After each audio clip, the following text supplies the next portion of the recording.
Hey guys, welcome back to my channel. And as of today, I just woke up and look what I saw outside. As for my 2 years, almost 2 years living here in Spain, this is the first time that happened. Look at it outside. It's snowing and the snow is so thick. There's no cars outside. Wala na talagang mga cars and the people are playing in the streets outside because they say it's been ilang years na hindi nagsusnow dito and yes, last year there's no snow and now it's so thick. And this is our terrace. Look, our terrace is covered with snow and I'm on my PJs, so they say I'm flipas here in Madrid. My tutor told me I'm the most weird person in Madrid because I still ate ice cream last night even though look at the snow.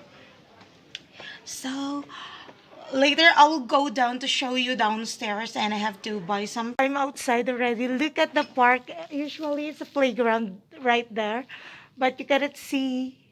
It's covered with snow already. I'm walking down the street because I have to go to shopping. Well, it's not mine shopping.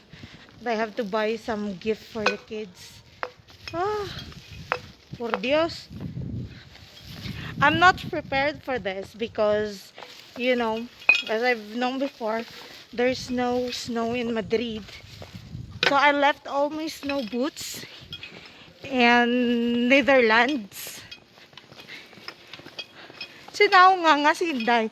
Look at the cars are covered with snow. So no cars in the street right now. I mean, no cars driving down the road. Ay, ang lalim. Okay kayo. Unsa ni? And I will share the garbage. Ay, por favor. For the first time, this is this thick. How can I go home?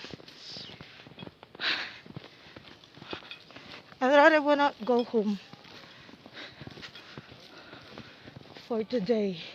Ariko. So, wag na ako kasi ang lalim. Nanay ko. Aray. So, nagsusnow pa siya, oh. Wala pa akong gloves. Okay kayo. I will show you the road down there. Alberto Aguilera. Okay? Nothing. The shops are closed. So I have no choice but to go home and look at this. This street is usually the highway where the cars pass. And now people can walk. But there's a car and they make a pathway here for easy access walking. It is. And yeah, go home is the only option. And the snow actually is very high right now, like up on my knee. But because I can walk here, because the authority have cleaned the pathway. So yeah. So I feel like I'm on the Korean dramas again.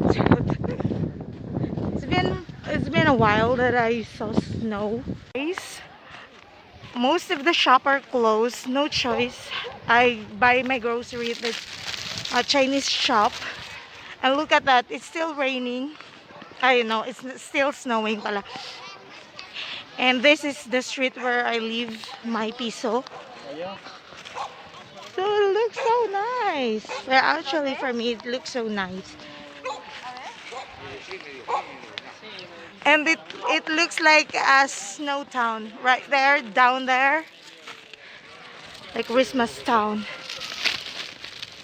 So I'm going home. Pero ang lamig. Promise. And